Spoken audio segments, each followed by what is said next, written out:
नमस्कार। MS classes में आप सभी का स्वागत है। हम पढ़ेंगे क्रोचे का अभिव्यंजनावाद।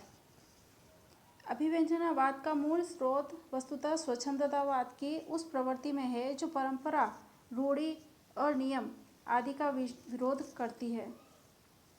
क्रोचे ने काव्य और कला सर्जन का एक नया दर्शन प्रस्तुत किया जिसे अभिव्यंजना सिद्धांत या अभिव्यंजनावाद कहते हैं।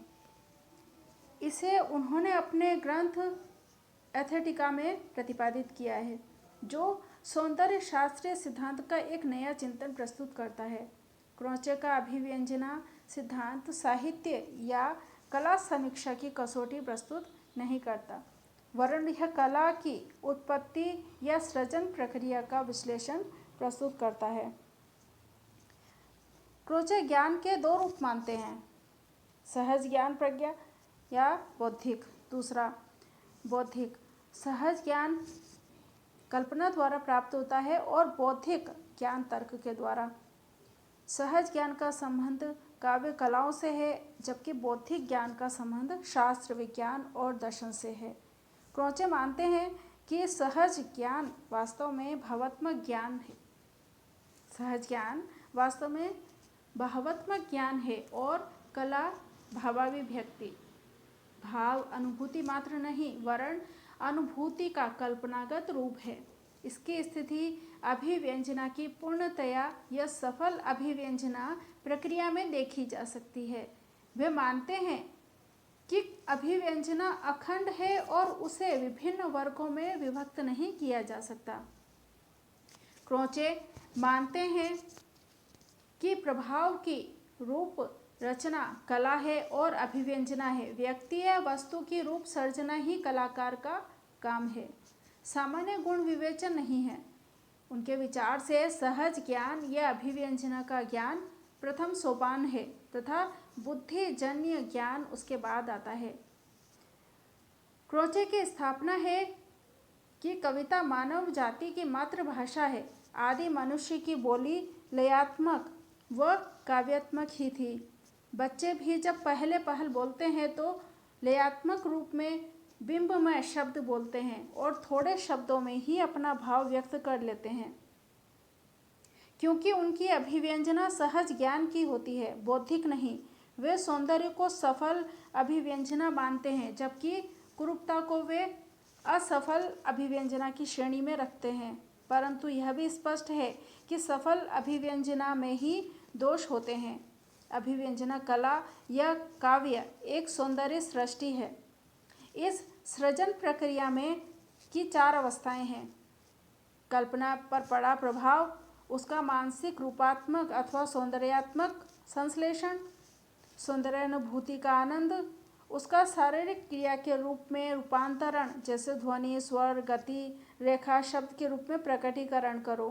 प्रकृति के बारे में क्रोचे स्पष्ट करते हैं कि प्रकृति उन्हीं के लिए सुंदर है जो कलाकार या कवि की दृष्टि से देखते हैं। कल्पना के बिना प्रकृति का कोई अंग सुंदर नहीं है। प्रकृति प्रेरणा भी उसी को ही देती है जो इस तरह की सहजानुभूति द्वारा उसे देखते हैं। क्रोचे के विचार से काव्य या कला का प्रयोजन अभिव्यंजना मात्र में पूर्ण हो जाता है। उनके विचार से काव्य और कला एक ही कोटि की है। सौंदर्य व्यक्ति कल्पना की वस्तु है और कवि या कलाकार अपने अंतर जगत की वस्तु को ही प्रकाशित करता है, बाहरी वस्तु को नहीं। बाहरी यथार्थ की महत्ता अंतर जगत को प्रभावित करने में ही है। सौंदर्य की सृष्टि अंतस्तः में ही होती है। काव्य कला अभिव्यंजना एक मानसिक क्रिया है। यह एक ऐसी आध्यात्मिक आवश्यकता है, इसलिए क्रोचे ने इसे सहजानुभूति या सहज ज्ञान के रूप में स्वीकार किया है। क्रोचे ने कला को मानव की एक सहज मानसिक क्रिया के रूप में मान्यता देकर उसकी अखंडता व शाश्वत सत्ता को प्रमाणित किया है। परंतु पूर्ण कला जो शाश्वत अखंड वस्तु है, क्रोचे ने अभिव्यंजना सिद्धांत के द्वारा काव्य और कला को देखने व परखने की दृष्टि प्रदान की है। क्रोचे मानते हैं कि भौतिक तथ्यों में वास्तविकता नहीं होती, और कला चरम सत्य है। कला सहज ज्ञान है, इसलिए वह वास्तविक है और भौतिक तथ्य नहीं है। कला को हम उसके विभिन्न भागों में अलग अलग कर नहीं देख सकते। कविता में जब हम शब्द गिनते हैं और उनमें मात्रा, स्वर या व्यंजन आदि का विशेषण करते हैं, उस समय हम कविता का रस नहीं ले पाते। आदर्श रूप कला की गुणवत्ता व विशेषता है। जहाँ उनमें विचार, निर्णय आदि विकसित किए जाते हैं, वही कला मुरझाने लगती है। कला सहज ज्ञान है, अर्थात कला कल्पना का भी कार्य है। अभिव्यंजना पर अधिक बल देने के कारण कुछ लोगों ने यह समझ लिया कि क्रोचे विषय वस्तु के चुनाव को आवश्यक नहीं मानता था और उसकी दृष्टि में कोई भी विषय, चाहे वह कितना ही निकृष्ट क्यों न हो, कला का विषय बन सकता है यदि उसकी अभिव्यंजना सफल व स्पष्ट हो। क्रोचे को यदि इस धारणा को स्वीकार कर लिया जाए तो दुष्परिणाम आएंगे, क्योंकि फिर कोई विकृति, कुरूपता, विक्षिप्तता कला का विषय नहीं बन पाएगी या बन जाएगी। पर क्रोचे का यह अर्थ कदापि नहीं था। क्रोचे ने परंतु अपने सिद्धांत में जीवन के प्रति उपेक्षा प्रकट की है।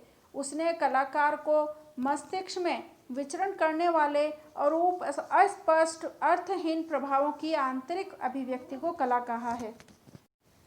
कला और जीवन का अटूट संबंध है। कलाकार को जीवन की वास्तविकता पर ही कला का निर्माण करना पड़ता है। जीवन व मानव स्वभाव की मूलभूत तत्वों, संवेगों व अनुभवों को ही कलाकृति में स्थान देकर कलाकार अपनी कृति को निवेदनीय बनाता है। अतः कलाकार जीवन की उपेक्षा नहीं कर सकता।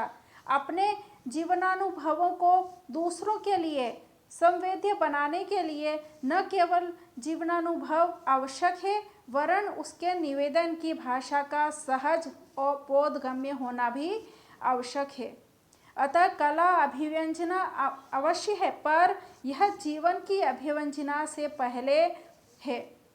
क्रोचे का सिद्धांत दर्शन के क्षेत्र में सही हो सकता है, पर काव्यशास्त्र या कला विवेचन के संदर्भ में वह संपूर्ण दिखाई नहीं पड़ता।